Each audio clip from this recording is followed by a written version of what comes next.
desain produk keren nih kayaknya. Masuk desain produk kan. Set. Keren. Semester 3 gitu lagi ngamplas gitu gue kayak. Ini kayaknya bukan hidup gue. Yang konkretnya deh. Yang konkretnya nih misalnya. Tugas akhir gue deh. Iya apa? Meja DJ. Meja DJ. Sebenarnya gue ngeband tuh dari SD. Tongkrongan gue pengen bikin band 17-an. Terus mereka nyari drummer. Di rumah gue kebetulan kakak gue belajar drum, ada drum. Mereka tahu. Lalu kan bisa main drum kan? Lah, bisa. Padahal gue gak pernah belajar. Jadi drive pertama gara-gara supaya diterima aja. Sering aja band pertama? Enggak sih. Enggak, bukan. Gue bahkan sempet ngeband cafe. Mulai ke visual-visualan? Kayaknya tahunnya tuh bareng Gua Seringai sama Gua Cerah Hati. Jadi video klip Koil pertama sama kita. Moka, video klip pertama sama kita. Burger Kill. Nah ternyata kita juga punya beberapa yang sejurus sama si Cerah Hati. Ada si Jadugar, kalau lu tahu bikin video klip lain yang kereta api. Gitu-gitu mereka bikin video klipnya BIP, Upstairs, siapa lagi lah tuh. Jadugar banyak lah. Yang kebetulan jurusnya sama. Lu mau bikin adegan nyopet di konser, pasti mahal gitu. Iya, banyak ya. Dan jadi ternyata mereka juga senekat itu untuk mengiyakan. Untungnya agak lain sukses. Duitnya jadi ada.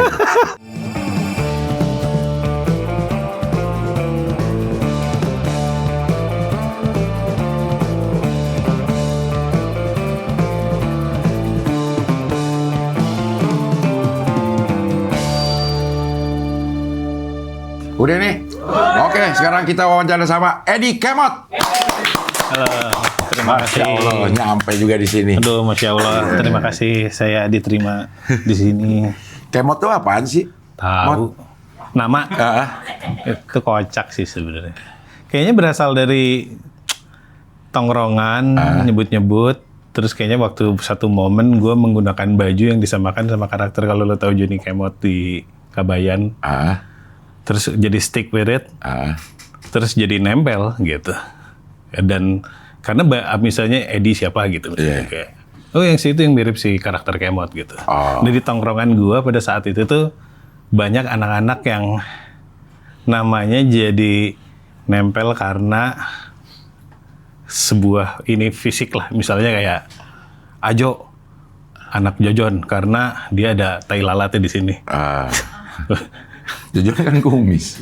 Iya maksudnya. Jangan-jangan tai lalat tapi iya lebar, gitu maksudnya jadi kayak Ajo anak Jojon. Terus ada si siapa dengan sebut-sebutan apa nah gitu. Ada banyak lah gitu yang kayak, dan akhirnya gue stuck with it gitu. Terus ya gue sih sebenarnya ya udah jujur aja kayak kalau orang memang mudah mengidentifikasi gue dengan itu, ya udah aman gitu. Aja udah. Aman aja. Akhirnya panggil Kemot terus. Ya menurut gue ya udah. Orang juga kalau comfort dengan itu ya udah, sisanya ya. Apalah arti sebuah nama? Ya mungkin ya, tapi orang comfort gitu dengan itu, gua juga terus saja yang penting berkarya terus, kerja gua bener, jujur aja gitu. Mungkin lebih ke jujur kali ya, maksudnya kayak gua mau menciptakan nama panggung supaya lebih menjual apa segala gimana kayaknya. Lu jadi Eddie Van Halen kan? Kayak nggak jujur gitu. Ya udah orang-orang tahu gue itu ya udah nggak apa-apa. Itu lagi di Bandung tuh berarti? Lagi di Bandung, zaman-zaman 80-an akhir 90-an awal kali ya itu. Emang di Bandung sampai kapan sih Mot lo?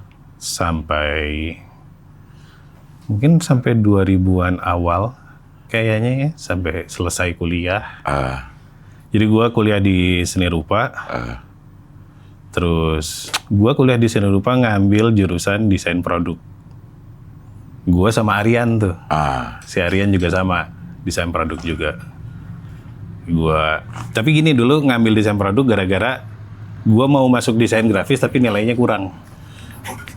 Jadi dulu pakai nilai dulu mau masuk ini? Enggak, jadi gini dulu begitu masuk tuh istilahnya ada 1 tahun bersama TPB istilahnya. Jadi semua dapat pendidikan yang sama, udah untuk penjurusan. Nah penjurusan lu mau DKV, mau desain produk, mau interior, mau apa semua. Semua pasti mau DKV. Tapi kan jumlah kursi gitu. Betul terbatas. Berarti yang nilainya bagus. Ya saya mohon maaf. Kurang. Pilihan duanya apa? interior, bikin maket, kayaknya PR-nya kecil-kecil gitu. Desain produk keren nih kayaknya. Masuk desain produk kan, set. Keren. Semester 3 gitu lagi ngamplas gitu gue kayak. Ini kayaknya bukan hidup gue. Emang ngamplas? Ya, macam-macam desain produk kan maksudnya. Desain produk tuh desain industri lah, desain produk gitu. Jadi ada sebuah isu, sebuah masalah, kita came up with produk. Kita menyelesaikan masalahnya dengan sebuah barang. Mau apapun itu gitu. Nah, terus ya misalnya kadang-kadang belajar bikin modelnya. Berarti dari kita bikin dari modeling dari clay atau dari styrofoam yang kemudian kita shaping untuk jadi ini bentuk model mobil. Model mobilnya nanti kayak gini dari styrofoam gitu. Misalnya deh yang konkretnya nih misalnya Tugas akhir gua deh. Iya apa? Meja DJ. Meja DJ. Jadi gua datangnya gini, bahwa DJ adalah sebuah industri, profesi, mereka membutuhkan fasilitas. Gua datang sebagai desain produk, bikinin meja DJ portable. Ini tahun berapa ya? 2003 berarti. 2003-an. Meja DJ. Saat itu si apa tuh? Alat-alat DJ-nya banyak. Apa maksudnya? Alat-alat buat nge-DJ-nya itu kan buat naro. Ya intinya tugas akhirnya gitulah, gue bikinin meja yang portable, bisa dilipat apa segala untuk si meja DJ gitu. Tugas akhir gue begitu. Memang sebenarnya karena passion gue sebenarnya ternyata lebih ke film, musik kan gitu. Di saat gue mengamplas itu gue menyadari di sini kayak bukan, this is not my calling. Kayaknya enggak ya. Ini kayak bukan, mohon maaf teman-teman DP-ku gitu. Tapi bukan panggilan. Ya teman-teman gue yang kuliah juga tahu kok gue passionnya bukan di situ. Gue dari dulunya ngeband. Sambil kuliah atau sambil ngeband? Dari sebenarnya gue ngeband tuh dari SD. Anjay, dari SD udah ngeband ya? Dari SD ngeband gara-gara tongkrongan gue pengen bikin band 17-an. Terus mereka nyari drummer. Di rumah gue kebetulan kakak gue belajar drum, ada drum. Mereka tahu. Lalu kan bisa main drum kan? Bisa. Padahal gue gak pernah belajar. Tapi ada drum di rumah. Ada drum di rumah. Tapi demi gue diterima di tongkrongan, gue bilang bisa. Dulu. Jadi drive pertama gara-gara supaya diterima aja. Baru gue belajar, gue ngulik. Ternyata gue bisa. Nyanyi apa waktu itu lagu-lagunya? Iron Maiden, Can I Play With Madness? Sudah Iron Maiden. Ramones, I Believe in Miracle. Klasik, Seek and Destroy, Metallica. 3 lagu. Anak 17-an tuh? 17-an, anak SD sama SMP di komplek. Gue kelas 6. Gue kelas 6 SD. Ya itu maksudnya itu pertama. Tapi terus lama-lama tambah serius ngeband. Terus gue tumbuh di era band-band underground indie Bandung lagi mulai ya. Jadi gue terpapar sama itu, gue ikutan ngeband di situ gitu kayak. Lama-lama ya berlanjut gitu. Band sering aja band pertama? Enggak sih. Enggak Bukan. Gue bahkan sempet ngeband kafe. Bener? Ya, top 40-an? Enggak, top 40 tapi selected kayak misalnya The Police, U2, apa yang genrenya alternatif gitu top 40-nya. Bawain kayak gitu-gitu gue. Main di, kalau lu masih ingat zaman-zaman Ohara, Fame, Laga, kayak gitu-gitu. Gue main di situ dulu. Saban malam tuh pindah kafe. Hari Selasa malam.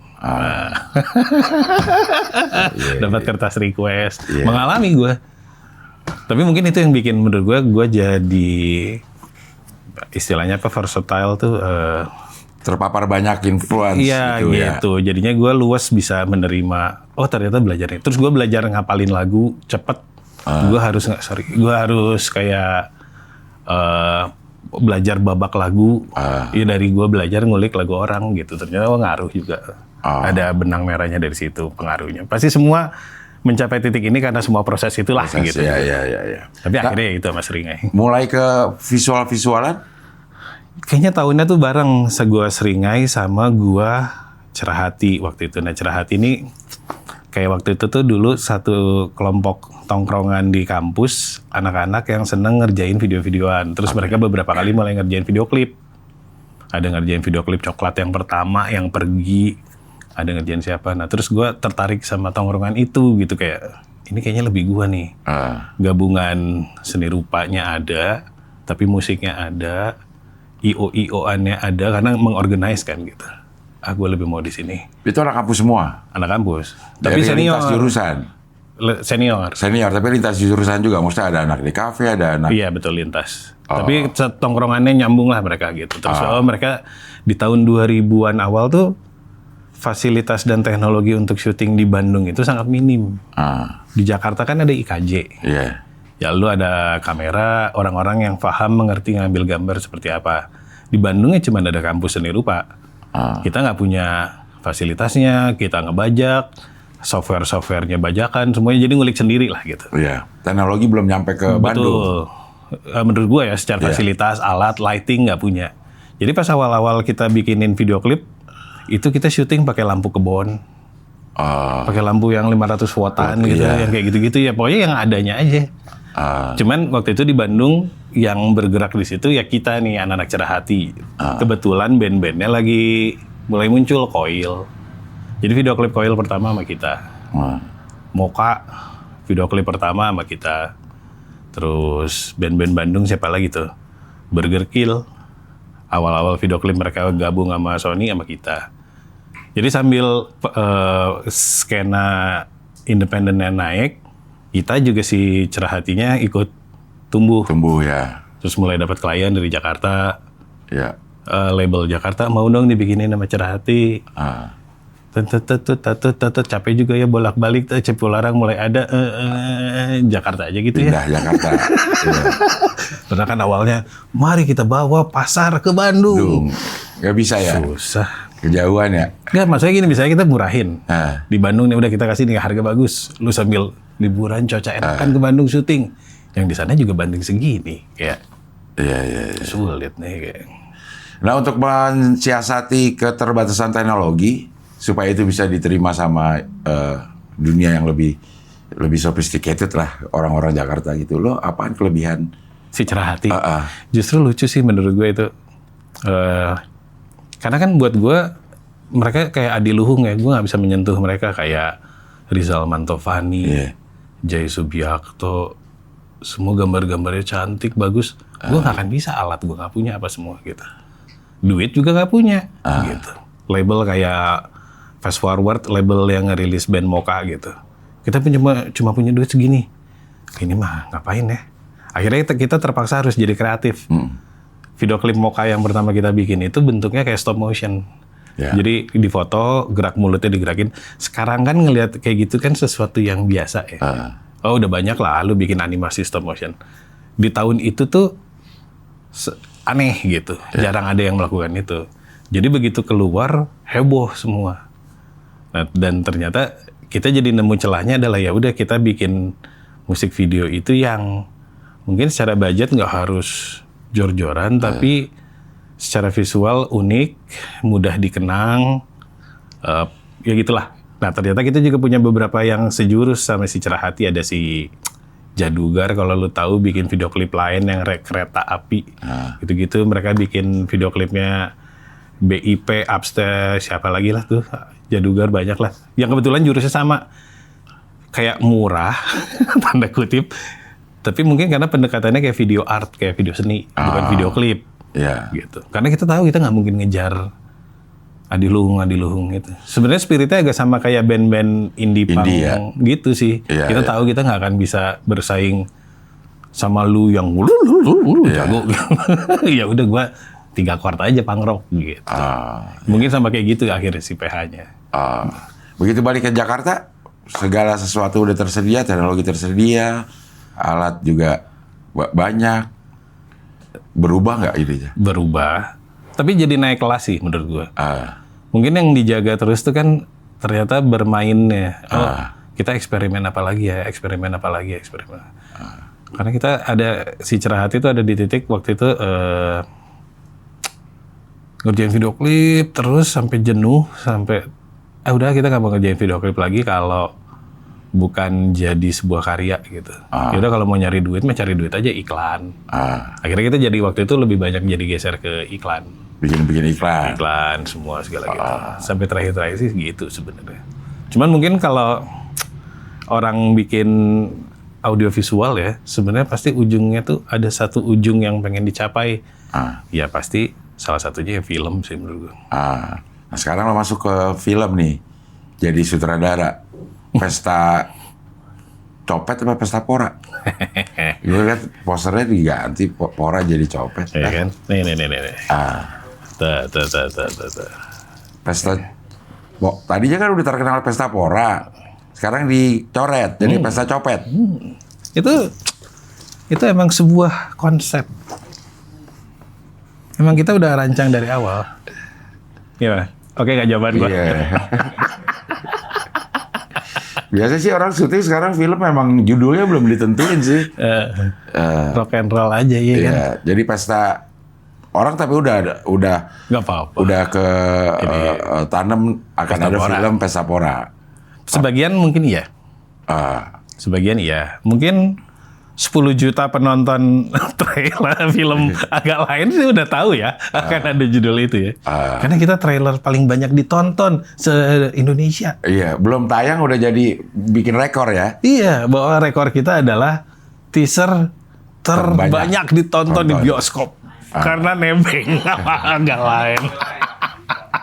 Prestasinya. Segitu banyak agak lain ya segitu banyak trailernya ditonton. Benar. Iya. Jadi resminya apa? Pesta pora, pesta Copet. Pesta copet. Akhirnya kita memutuskan operasi Pesta Copet. Operasi pesta copet. Ini gimana lo sampai bisa jadi terpilih menjadi Operasi Pesta Copet gitu. Jadinya judulnya itu gitu. Gue kan, ini kan gue film pertama ya. Maksudnya gue juga merasa sangat bersyukur gitu. Gue dikasih kesempatan untuk mewujudkan gagasan ini gitu. Cuman gue udah bilang dari pertama, maksudnya, oke, gue punya pengalaman macam-macam, cuman untuk film gue pasti belajar nih di sini. Gue emang bakal mentalnya tuh gue bukan yang maksa kemauan gue seperti ini, gue harus begini gitu. Jadi gue ngerasa gue di film ini tuh gue sangat demokratis.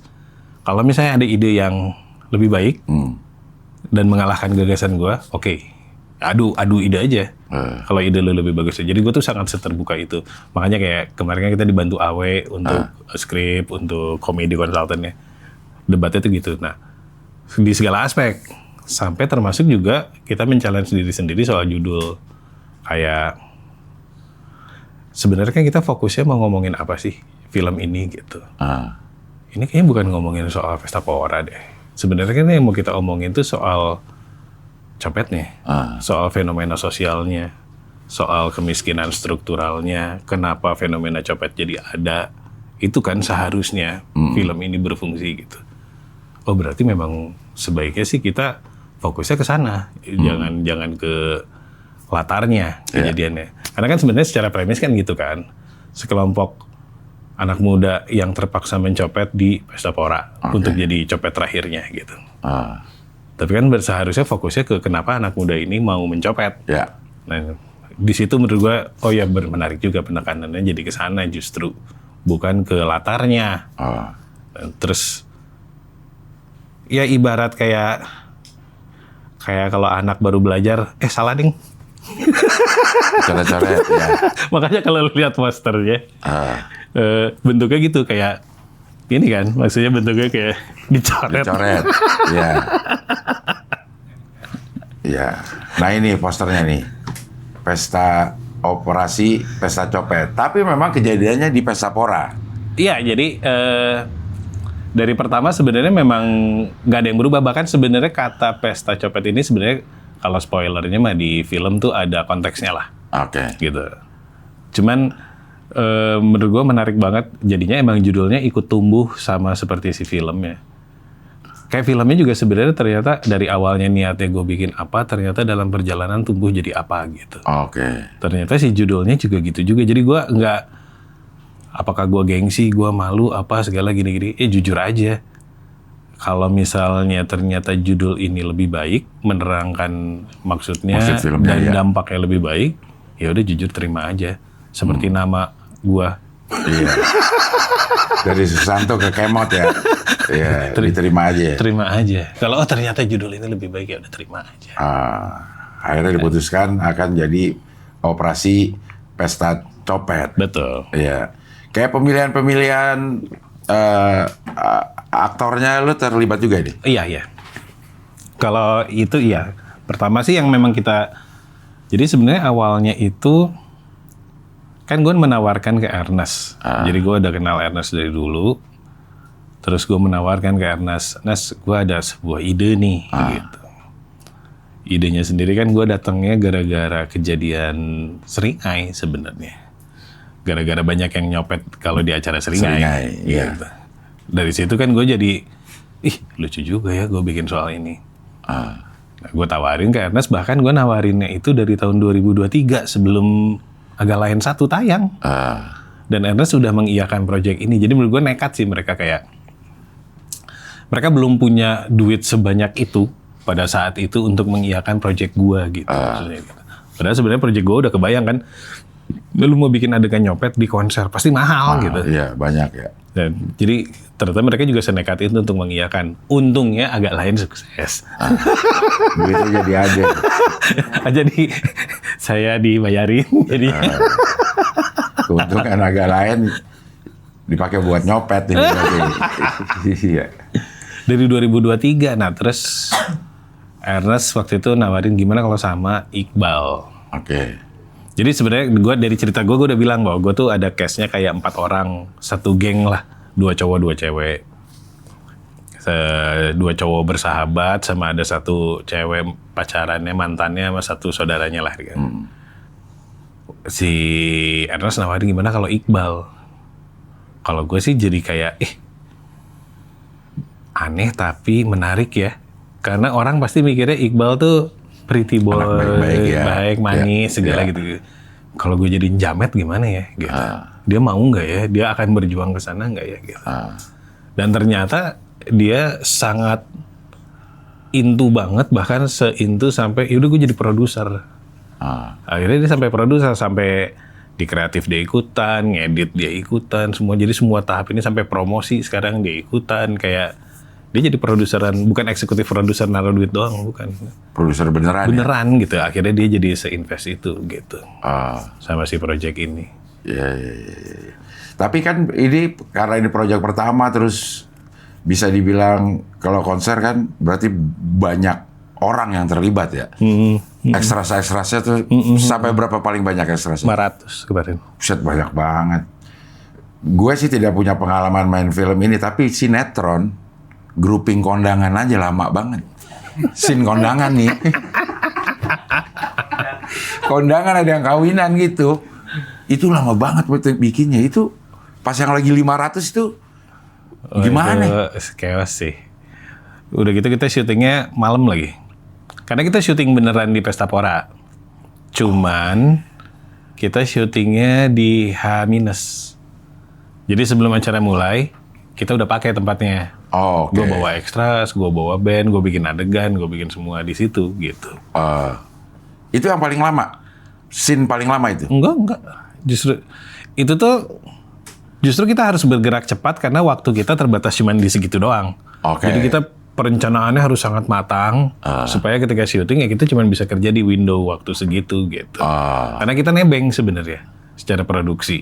Kita nebeng. Tapi memang dari awal kenapa gua menggagasnya gue pengen join sama Pesta Pora deh gitu.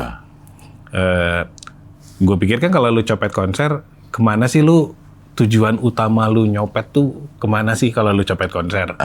Ke sebuah acara festival yang ramai banget 3 hari, jadi lu bisa dapetnya banyak. Banyak ya. Gue pikir siapa ya Pesta Pora?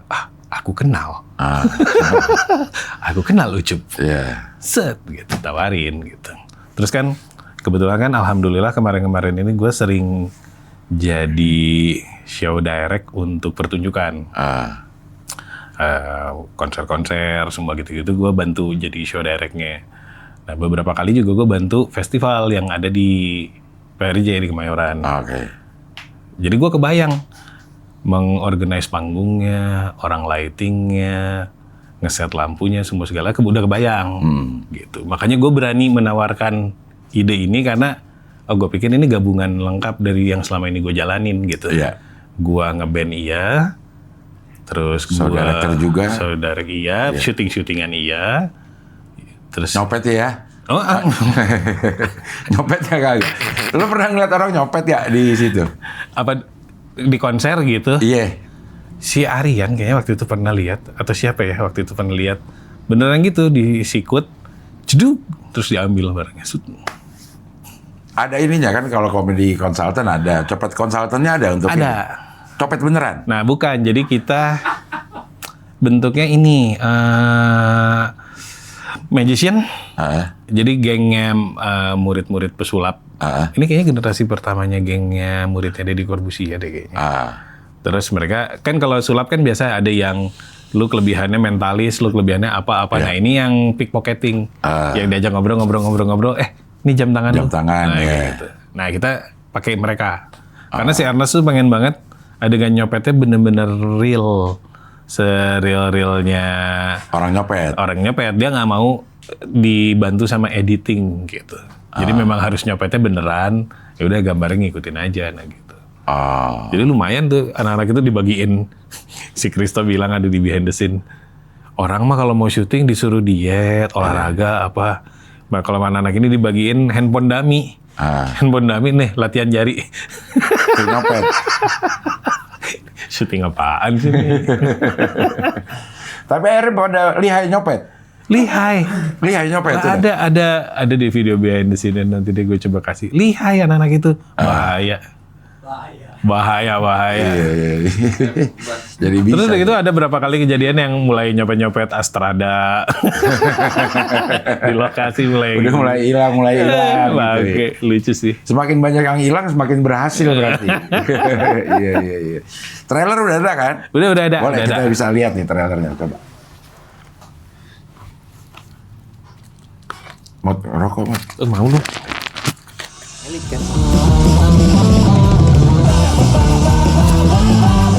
Tai lah.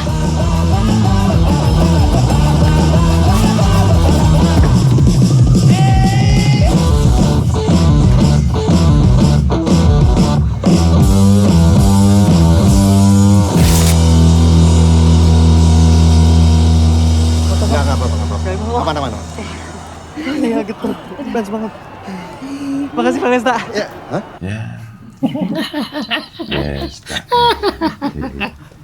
Kan dia nggak ketahu, kan dia belajar. Iya. Skena. Jadi dia, salah. Vincent Desta yang mana? Vincent mana? Iya, banyak yang salah sih. Iya. Tapi kalau dari trailernya memang agak unik juga, kita nggak tahu ceritanya apa. Betul. Emang sengaja? Sengaja. Nanti dulu. Jadi kita emang akan mengeluarkan beberapa trailer lah. Oke. Kita berencananya. Kalau Untuk ini nge-build. cerita bahwa ada copet aja gitu. Betul, di pokoknya konser. Universe-nya seperti apalah. Ah, Copet, konser, Iya. shotnya serunya kayak apa, segala kayak gitu-gitunya. Tapi, Terus sama nunjukin ini kan, kalau di situ mereka tuh sebenarnya copet jalanan biasa, copet pasar, segala gitu-gitu yang terus nyobain untuk jadi copet di konser. Di konser, Makanya ya. kalau lu lihat ada mereka persiapan, latihan segala apa gitu. ah, Karena menurut gue yang lucu tuh dari pertama gue ngeliat si copet-copet konser, fenomena copet konser ini ya, menurut gue yang lucu tuh mereka itu anak musik yang butuh duit atau copet yang belajar musik. Jadi ngapain mereka dengerin band-band sekarang, belajar two step, ngapain gitu misalnya copet-copet ini gitu. Kan lucu ya menurut gue gitu.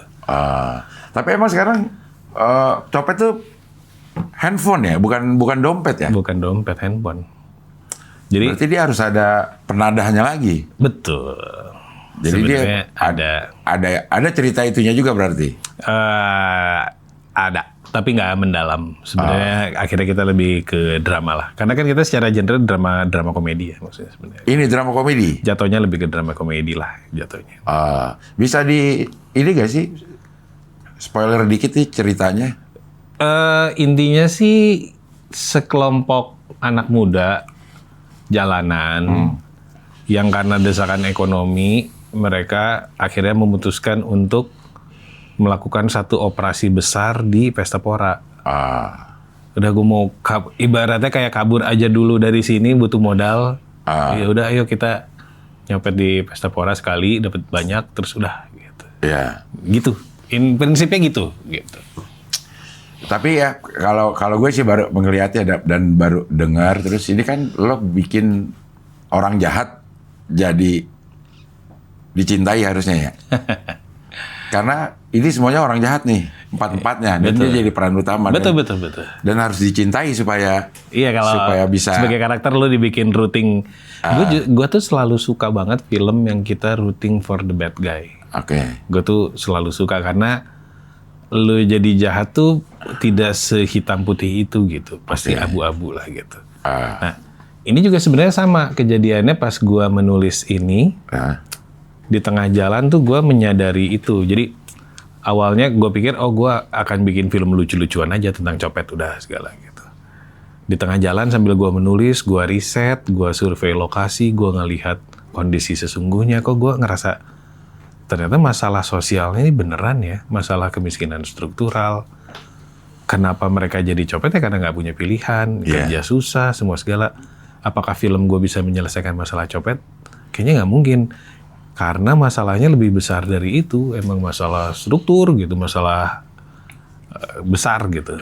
Terus ternyata gue jadi bisa masukin kritik sosial di situ, kayak di film ini gitu. Jadi gue ada fasenya nulisnya gue jadi berubah bahkan gitu. Jadi kayak waktu itu mungkin Iqbal kayaknya waktu itu yang pernah nanya. Jadi lu sebagai pembuat film suara lu apa?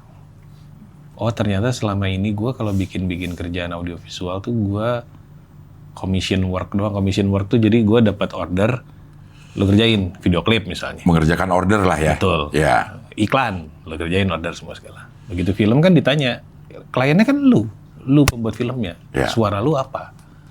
Di situ gue agak berhenti bentar ya untuk, kok gue cuman bikin lucu-lucuan soal copet ya? Kayaknya gue punya peluang untuk ngomong sesuatu yang lebih bermakna gitu rasanya gitu.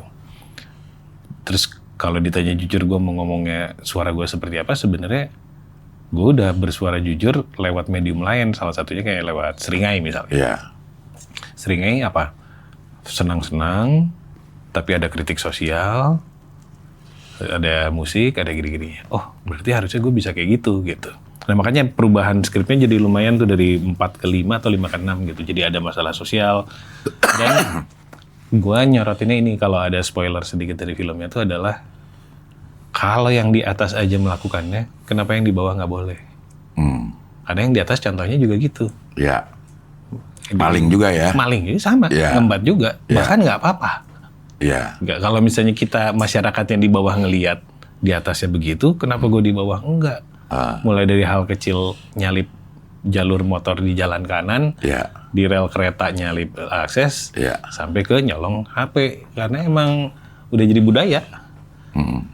Jadi kalau misalnya dibilang gue kayak mengglorify penjahat gitu, sebenarnya gue bilang gue mempotret realita. Ini memang ada fenomenanya, bener ada, dan harus dibaca bahwa mereka bukan pilihan mereka kok gitu. Di film ini terutama digambarkan ini bukan kemauan mereka. Tapi emang mereka merasa nggak punya banyak pilihan. Sama seperti orang-orang yang sekarang nyopet ini, ngerasa nggak punya pilihan. Kerja gua enggak, ini nggak ada, apa semua gitu. Yang dia bisa hanya nyopet. Toh yang di atas juga nyopet, kenapa gua enggak? Gitu. Jadi masuklah kritik-kritik itu di situ. Betul. Jadi kalau menurut gua suka banget film yang bikin lu jadi abu-abu gitu. Nggak cuman hitam putih, lu pasti yang ini jahat, yang ini baik, yang ini gitu. Karena semua pasti ada dua sisinya gitu. Menarik banget buat gue kemarin tuh. Kalau dilihat dari beberapa film Ernest kan pinter banget tuh mengaduk-aduk perasaan penontonnya gitu. Ada sedihnya, tiba-tiba di tengah sedih ada ketawanya. Ini model-modelnya kayak gimana? Sama sih gitu juga. Gue sih dari pertama tidak berniat full on komedi ya. Maksudnya gue ada komedi, tapi secukupnya gitu. Sisanya ya drama sama menurut gue fenomena sosialnya yang menarik, yang gue pengen kasih lihat ke orang. Soal copet dan copet di konser. Karena menurut gue ini kearifan lokal banget. Gue kayak nggak pernah nemu di luar berita-berita kecopetan di konser.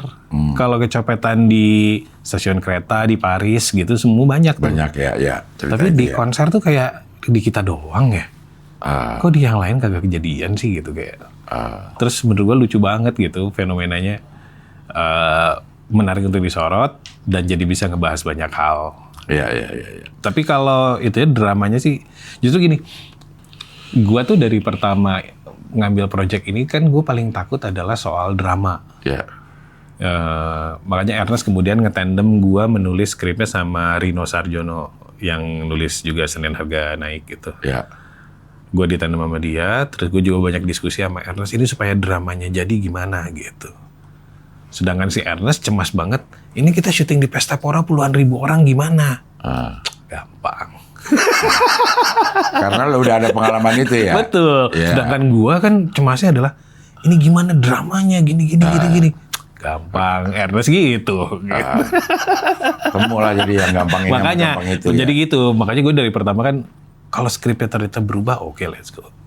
Gue punya sebuah bayangan, tapi kalau dalam perjalanan ternyata butuh tumbuh jadi begitu, ya nggak apa-apa. Emang jujur aja ikutin kemana tumbuhnya gitu. Iya. Kalau dari segi ini, kalau menurut gue film kayak begini kan ngomongin masyarakat bawah. Terus kalau secara looks udah nggak mendukung, Iqbal kan bening.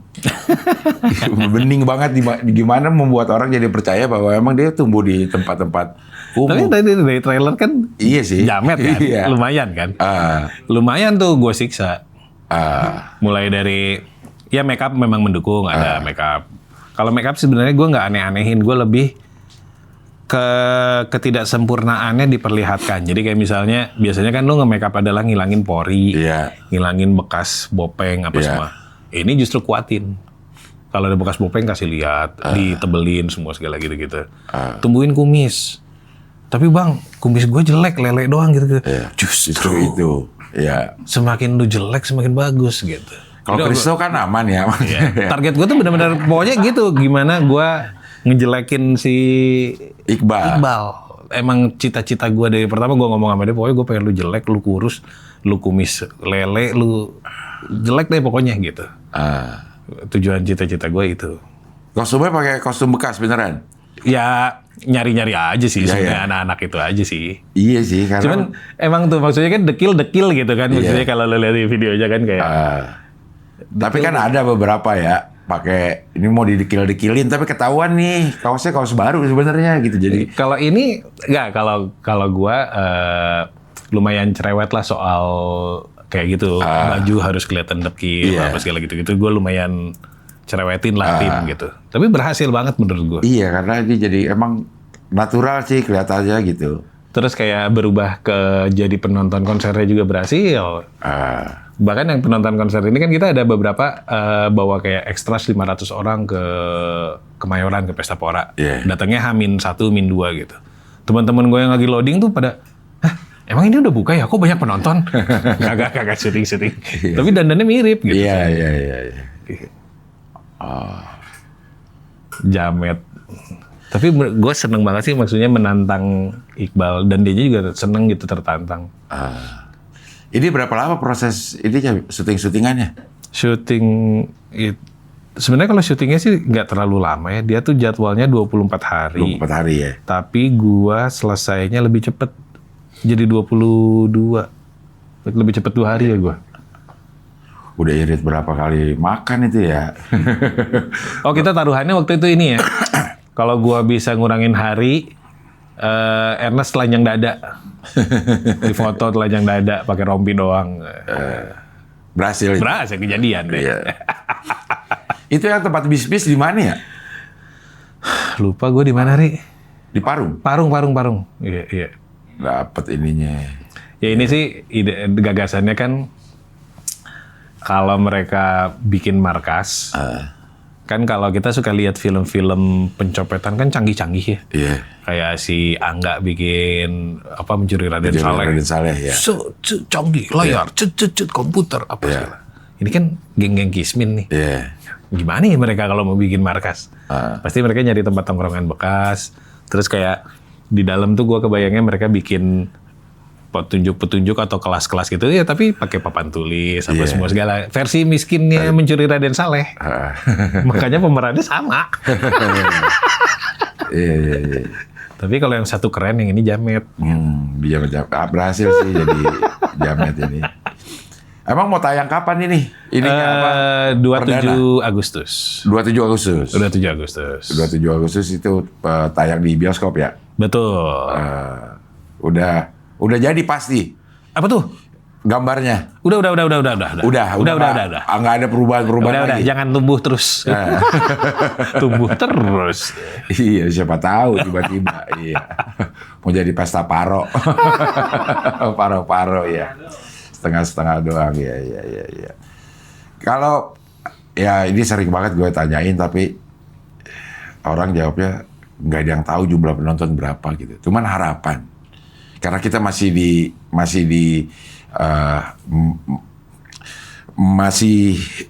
dikukung sama nih film yang berhasil, film yang penontonnya segini gitu. Iya, paham gua. Iya. Jadinya seakan-akan keberhasilan sebuah film hanya dari jumlah penonton. Betul. Sebenarnya Iya. itu sayang kan. Iya. Tapi gua dari pertama ngambil proyek ini, gua udah bilang sama Ernest, semua Iqbal, gua nggak mau tahu. Gua nggak mau tahu biayanya berapa.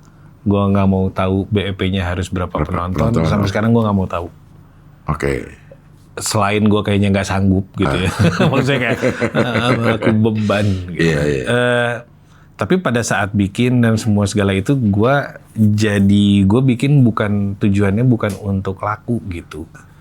Jadi gue tuh pengen banget bikin film jujur aja gitu. Yang terbaik untuk si filmnya apa.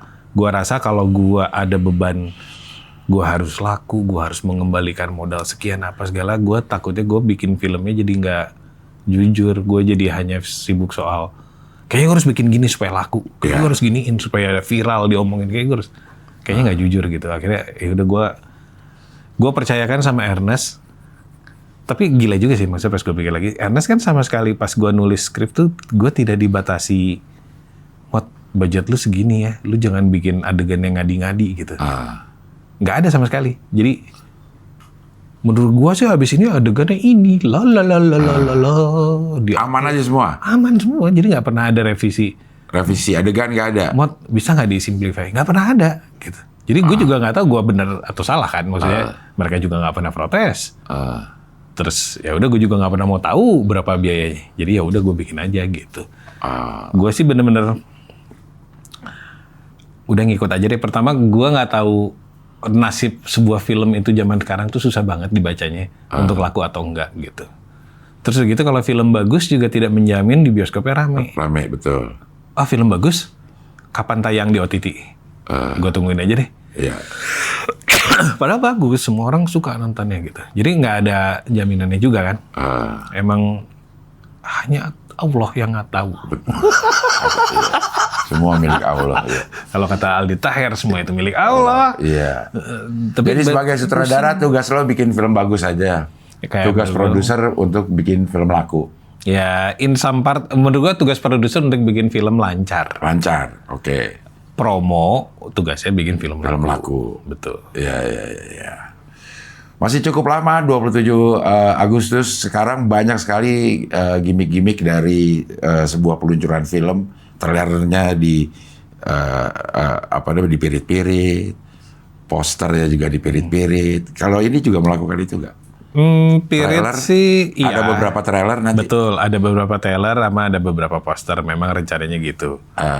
Tapi sebenarnya menurut gua itu pirit-piritnya bukan gimmick, tapi karena atensi perhatian penonton kita tuh sekarang pendek banget. Saking dibombardirnya sama informasi yang ada di mana-mana, jadi emang harus punya nafas panjang. Gitu. Jadi kalau mau punya nafas panjang kan materinya jadi harus banyak. Banyak, ya. Jadi yang akhirnya gitu, jadinya dipirit, di apa segala. Sebenarnya belum tentu gimmick, tapi lebih ke gimana gue mau ngingetin lu dari 2 bulan sebelumnya kalau film gue tayang 2 bulan lagi gitu. Sedangkan mungkin besok ada viral apa, ada kejadian apa, tenggelam terus gitu. Itu emang mengerikan sih gitu. Tapi jadinya gitu, solusinya gitu. Memang akan ada beberapa trailer. Tadi yang kita saksikan adalah trailer pertama. Trailer pertama ngenalin ini film Copet copet. konser. Oh, Gitu. Baru nanti ada yang trailer kedua. lagi yang kedua. Betul. Ini ceritanya bagaimana? Gitu. Ketiga baru yang lebih lengkap nih. Kita rencananya sih ada 3 trailer. Ada 3 trailer. Ya. Jadi tunggu aja di IG-nya, IG Imaginary atau Kayaknya masih imajinari ya kita. Kayaknya malas bikin. Malas. lihat aja di Imaginary itu akan tayang segala sesuatu yang baru. Mungkin imajinari nanti akunnya dicopet. Iya. Iya. Oke, Kemot, makasih udah datang ke sini. Mudah-mudahan Terima kasih, semua Bang. yang direncanakan Amin. bisa terlaksana Amin. sesuai dengan yang diharapkan dan mudah-mudahan Amin. sehat-sehat terus. Amin. Terima kasih sudah menerima saya di sini. Iya. Oke, kalau gitu sampai ketemu lagi di wawancara dengan tamu berikutnya.